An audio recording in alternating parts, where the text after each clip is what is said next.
Welcome to Scone Bake and Beyond. Hi, I'm Kathy, and I enjoy making scones, muffins, cookies, and all sorts of delicious baked goodies. Today, I'm sharing with you my recipe for Apple-Walnut Monkey Muffins. These monkey muffins are filled with apples, walnuts, cinnamon, and brown sugar. They have all the wonderful flavors of an apple pie. And they are so quick and easy to make. You can have them for breakfast, for brunch, or as an anytime snack. So, let's bake.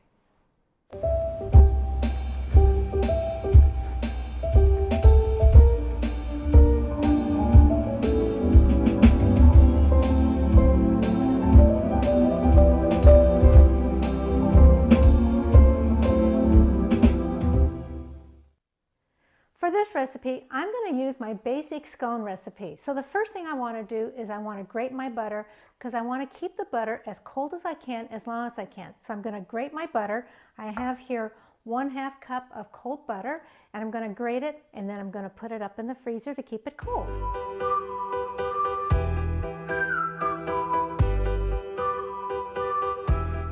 I've been handling this butter. It's starting to come up to room temperature, and I want to keep this butter as cold as I can for as long as I can. So what I'm going to do is I'm going to put it up in the freezer until we're ready to put it in with the dry ingredients.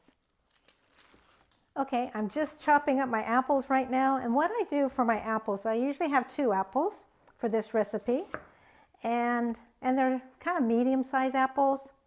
And what I do is I quarter them, I peel them first, and then I quarter them and get rid of the core there, and then I cut them in 3 slices, and then I cut them crossway in 3 kind of chunks. So you get 9 chunks per quarter. Does that make sense, I hope? Anyway, so there's our apples. So now I have a skillet here. I'll put this on there. And to that, I'm going to melt 1 tablespoon of butter. And I have my skillet set, or my burner here set at medium heat. I'm going to melt up the butter here. And what I want to do is I want to kind of cook up these apples a little bit, make them a little bit al dente. So get this butter in here. We're going to add the apples that we just chopped up. There we go. And I have here 1/2 cup of walnuts that have been chopped up. And to that I'm going to add 1/4 cup of brown sugar, 1 teaspoon of cinnamon, and 1/4 teaspoon of nutmeg. We're going to cook this up until the apples get a little al dente and get cooked down a little bit. These muffins cook so quickly that the apples don't have time to fully cook, so we need to kind of pre-cook them. So we're just basically making an apple pie filling right now. So we'll get this cooked down. So our apples are starting to soften up. Oh, it smells so good with the apples and the cinnamon. I just love apple pie. So I thought when I was making this recipe, instead of just making regular monkey muffins, I thought, let me add some apple, brown sugar, walnuts to it, and cinnamon to it. And oh my goodness, this is just a perfect combination with those monkey muffins. So there we have it. It's been about 3 minutes. And the apples are getting nice and soft now. We don't want to totally cook them, but we want to give them a little bit of a head start because when we bake these, they're not going to have that much time to really bake up and soften up where you want them to be. Otherwise, they'll be too firm. We don't want that. So I'm going to take this off the heat here and put this in my bowl, and we'll just let this cool down. We're going to set this aside to let it cool completely. While our apples are cooling down, our butter is staying cold up in the freezer, it's time to get that coating that we're going to put on the monkey muffins themselves. So I have a Ziploc bag here, and to that I'm going to add 1/2 cup of brown sugar and 1 tablespoon of cinnamon. And we're just going to get all that all mixed up together. You can just do it by hand. In fact, we can just close the bag here. And give it a nice shake up. There we go. That works. So we're going to set this aside. So now it's time to make my scone recipe. So this is, like I said, the basic scone recipe that I start all my scones with. I have here 2 cups of unbleached flour. To that I'm going to add 1/4 cup of whole wheat pastry flour, 1/2 cup of sugar, 2 teaspoons of baking powder, 1/2 teaspoon of baking soda, and 3/4 teaspoon of salt. We're going to whisk the ingredients together. So now it's time to add our cold butter. So just pop this in here. You can tell it's really cold because it comes right off that wax paper. There we go. And let's see, I think I got it all in there that time. Sometimes it kind of goes on my board. Because I grated this butter, it's just the perfect size for mixing in. I don't have to mix it in with my hands and warm up that butter. I don't have to cut it in with a pastry blender. I can just mix it in with a spatula. And all we want to do is make sure that all the butter is coated with the flour mixture. There we go. Make a nice little well in the middle. So to that I'm going to add 1 cup of buttermilk, and I've been keeping this refrigerator because I want to keep this cold for as long as I can too. So 1 cup of buttermilk. And we're going to mix this together until it is totally combined. You just want to make sure you don't over mix this. We'll just kind of finish putting it together with our hands. I forgot to put some flour on my hands and a little flour on the board here. So I'll get all that all floured up. Get some flour on my hands because otherwise it just kind of sticks to my hands here. So I give it a few turns in the bowl, and that is to pick up any of the dry bits that seem to hang out on the bottom, and the rest of your dough seems to have enough moisture to it that it's kind of sticky, but you have all these little dry bits on the bottom. So I want to just make sure I get all those incorporated too. But again, I really don't want to knead it, and I don't want to overwork it. And if you have some little bit of dry bits still on the bottom, that's okay. So what I want to do now is I just want to pat this out into a 12-inch by 4-inch kind of rectangle. It should be about a 1/2 inch thick.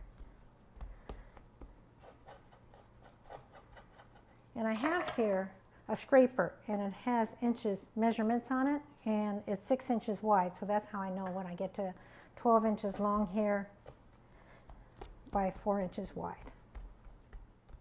See how we're doing? There, that's just perfect. So now what I'm going to do is I'm going to cut this into 1-inch strips. So I'll have 12 of them. So there's halfway, and there's halfway. And now I'm going to cut this into, there we are.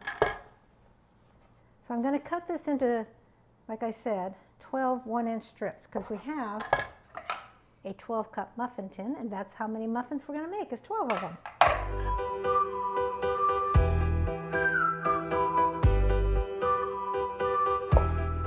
There we go. There's our 12-inch strips. So now we're going to cut each one of these strips into 8 pieces. There's the middle. And you don't have to be exact about it. I just kind of give it a rough 8 pieces. We're going to roll each piece into a bowl.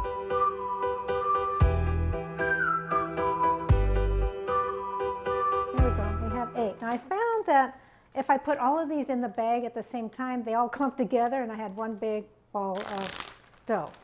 So I found if I put in 8 at a time, that's going to be just the right amount to get these covered with this delicious brown sugar cinnamon mixture. So I put 8 in. I'm going to shake up. And what I'm going to do is I'm going to put 4 of these in the bottom of each one of these muffin cups. It's finding where all 4 went to. There we go. Now, as you notice, I didn't put any butter or anything in the bottom or grease the bottom of these muffin tin cups here. It's because there's so much butter in this recipe. It's enough butter. It's okay. They won't stick. So I'm going to keep on doing this until I get all of these filled with 4 of the little balls of dough.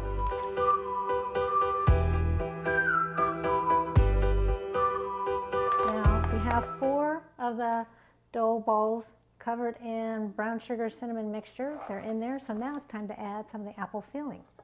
So here's our apple filling here. And what I do is I take about 3 or 4 pieces. I think about 3 pieces and a little bit of the nuts. That's just going to fall out. I'll just put that over there. And we're going to put that on top of each one of these and just kind of squish it in there a little bit. So about 3 pieces of apples and some of the nuts.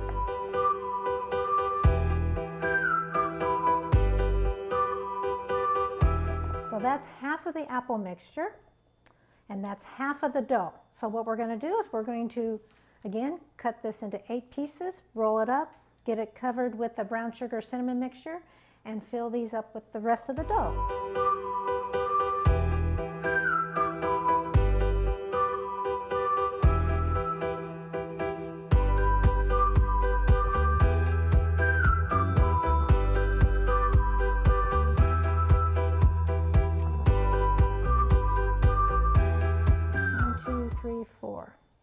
And now we'll put the rest of our apple mixture right on top. So again, it's about 3 pieces of apple with some walnuts.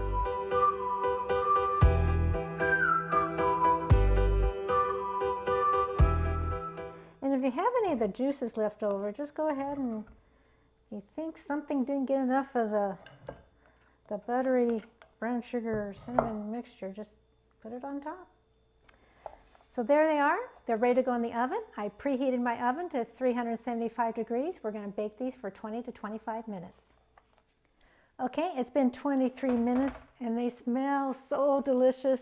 You smell the apples, the cinnamon. Oh, it smells so good.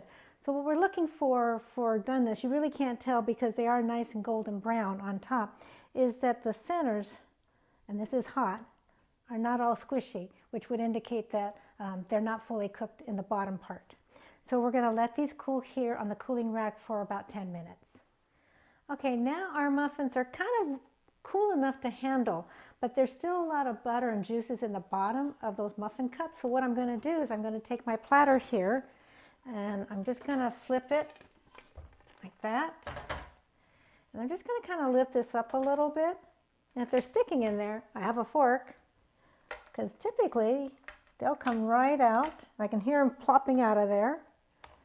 So, but what I want to do is just, there we go, see if I can get them all out of their little muffin cups.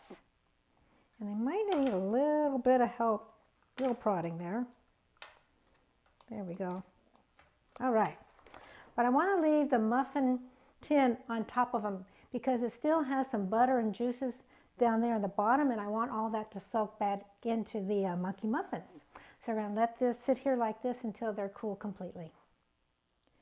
These look so good, and they're still a little bit warm, so they're going to be just perfect. So what I did was I took the muffin tin off and then I turned them back right side up because that's the side we really want to see, right? So we're going to try one, but they smell so good. They look so pretty. And because they're monkey muffins, or what I used to call these pull-aparts when I was a teenager. But you can call them pull-aparts, you can call them monkey muffins. But you just take off a little bite, and you can take a little apple with it or not, and just take a bite. I have to get a bite with an apple because I didn't do that. So I have to have a second bite. Because we need a bite with that apple. Because that apple is so good.